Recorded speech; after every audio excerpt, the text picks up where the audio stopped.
Good afternoon, UCF Knights. I'm Talia Blake, and here's a quick look at what's making news Thursday, March 30th, 2017.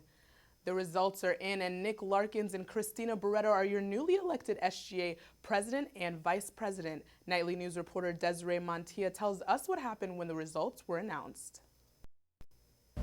With 52.5% of the vote, our winning candidate, Nicholas Larkins. It was a day full of emotions as Nick Larkins and Christina Barreto were elected SGA President and Vice President. Honestly, so blessed, more than anything. That's Very blessed for this opportunity. Yeah. Josh Bologna and Jad Shaloub say they were disappointed, but will continue fighting for students' rights. I mean, it's obviously disappointing. You know, it's been a hard-fought 2 months. But at this time, you know, you can only be disappointed for so long. You pick your head up and move on. We move forward. We tackle the next battle and keep pushing for student rights. All right, we had a pretty high vote count. Election Supervisor Jay Phalo says there were more than 11,000 voters in this year's election, smashing last year's voter turnout.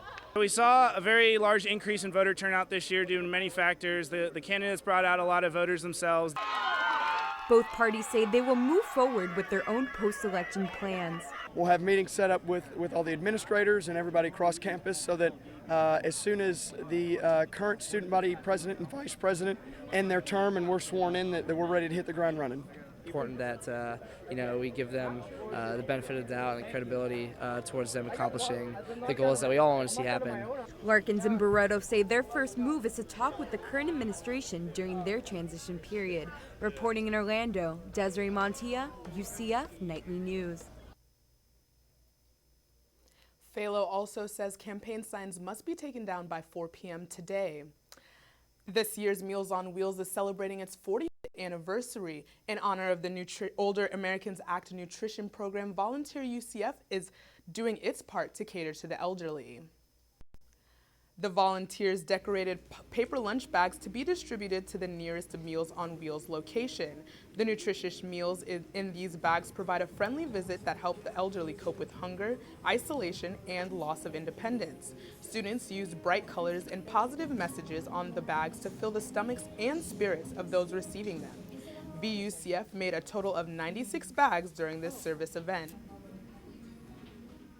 A UCF professor and performance artist is hitting the stage at the Smithsonian for her newest piece. Nightly News reporter Desiree Montilla takes a look into her inspiration behind Pieta.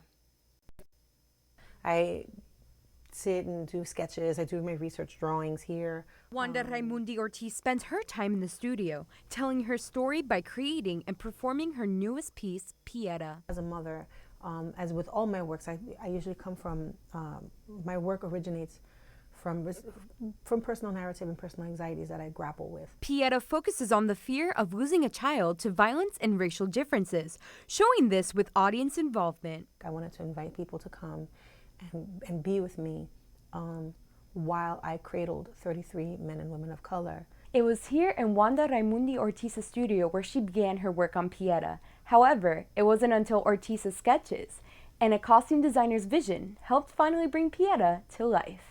Costume and makeup designer Christina Tollefson says the outfit resembles the heavy emotions felt in the performance. It's an emotional piece, so there was a weight to it and a scale to it that needed to be large but really heavy. Assistant Professor of Theater History Aaron Thomas says having a mom and child on stage is a strong symbol seen throughout history. Women grieving for their children or grieving worried about violence being acted upon the child's body has become a sort of image, certainly in the American theater. Through Pieta, Ortiz wants people to know she sees them in their fears. I want people to unload. I want people to let go. I want people to feel okay with this fear that we are feeling in the nation.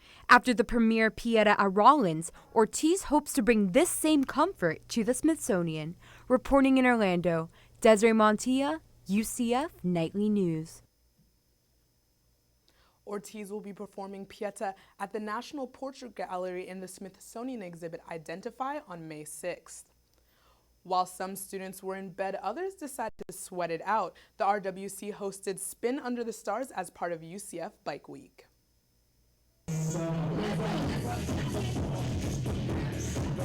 So in a Spin Under the Stars class, you can expect high energy, awesome instructors, a lot of fun, also utilizing our brand new Life Fitness Coach by Color bikes. We get to pull all of our stationary bikes that we normally keep in our spin studio. We get to pull them outside to do a spin class underneath the stars at night.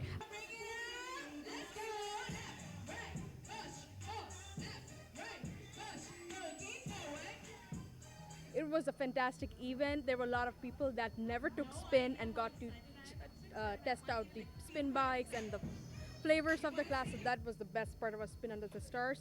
I mean, I always want my patrons to sweat and get the best workout they can. It helps.